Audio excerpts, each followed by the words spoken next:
So the forms have been submitted now, and I guess now we wait, and the financial aid packages or the awards start coming in, hopefully.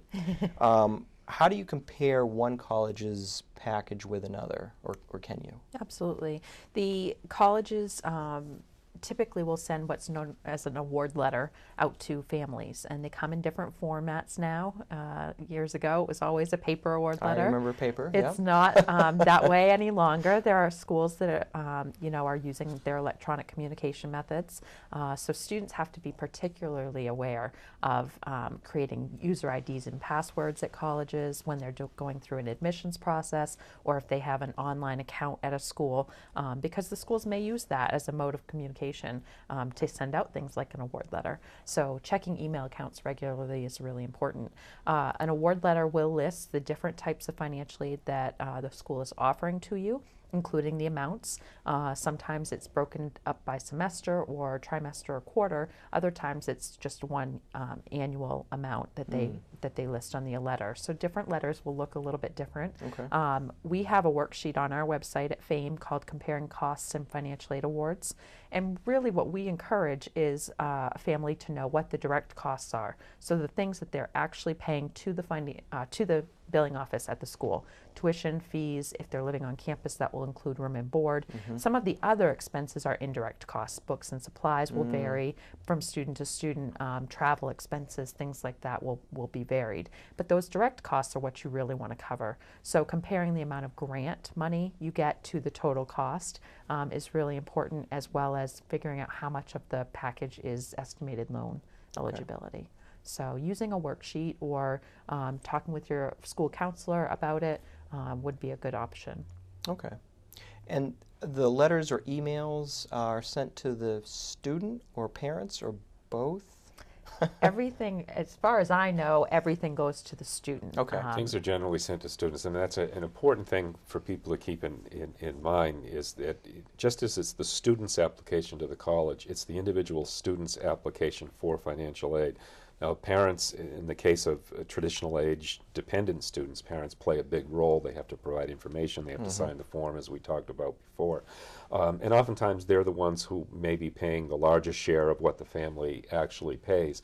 But nonetheless, it is the student's application, and it's important to keep that in mind, because a lot of mistakes will happen in filling out the forms when the parent is thinking of certain questions being asked to them, when they see things on the FAFSA, for example, that say you and your, and they may do something, for example, to put their bank account information in the student spot, or their information in the student spot.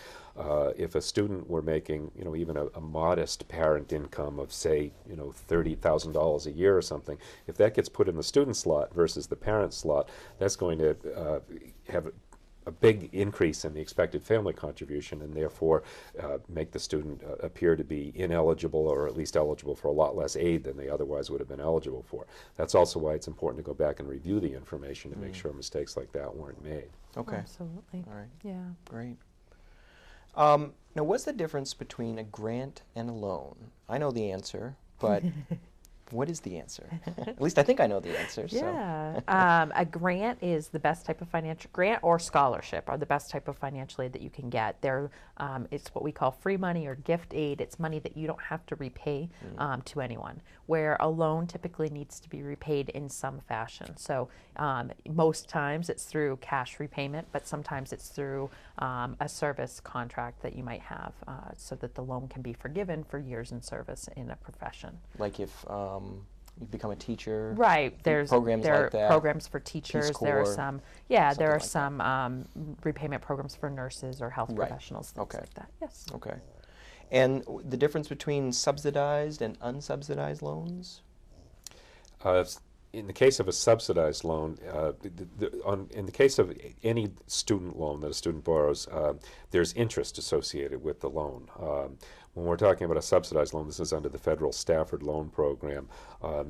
Interest is paid on the loan from the time the loan is made, but in the case of a subsidized loan, the federal government is paying the interest on behalf of the student during the time that they're in school or during other applicable deferment periods. In the case of an unsubsidized loan, which is available to any student, regardless of need, that is to say, if they don't have need for the subsidized loan, they are responsible for the interest instead of the federal government. Although typically they don't have to pay it while they're in school, it can be accrued in the loan and paid when they actually go into repayment after completing school. Okay. Pell Grants, great things. Who qualifies for a Pell Grant?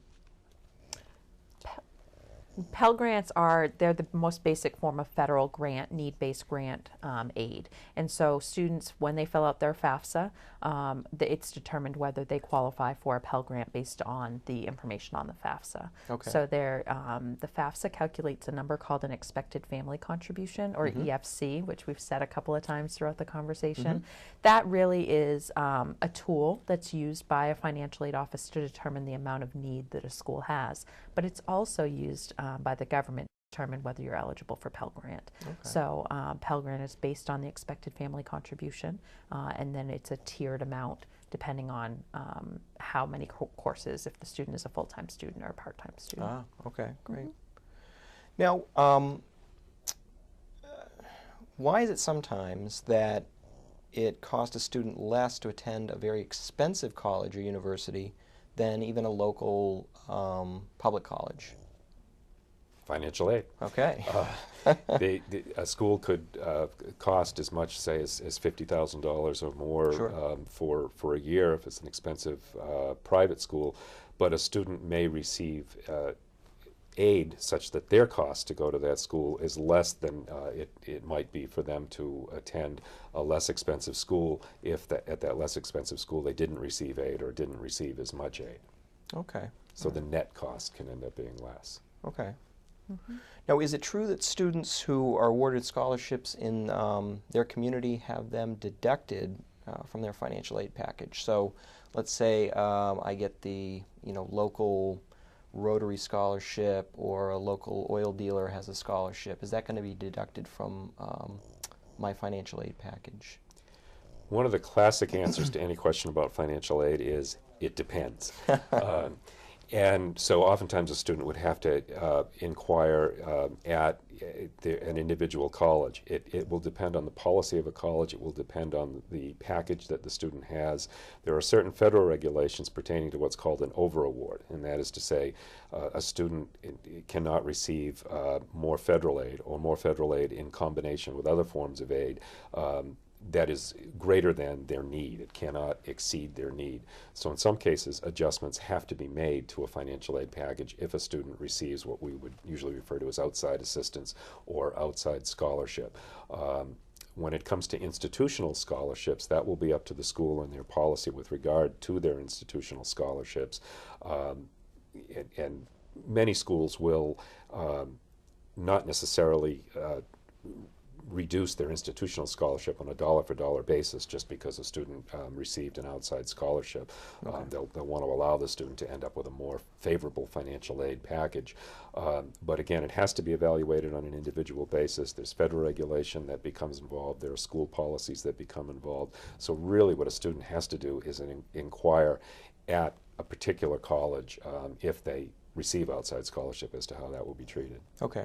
Because I would imagine a lot of these types of scholarships won't be awarded until, like, let's say May or June when high school graduation's going on, and then they'll obviously be forwarded to the college that the student is attending, but then that's when an adjustment could be made. The schools do take a look and see when outside awards do come in, but as soon as a student finds out that they are receiving an outside scholarship or outside award, they should notify their financial aid office immediately. The sooner the aid office knows about that outside award, the sooner they can make any adjustments that are necessary so that the student isn't surprised when the school year starts. So the earlier school knows, the better.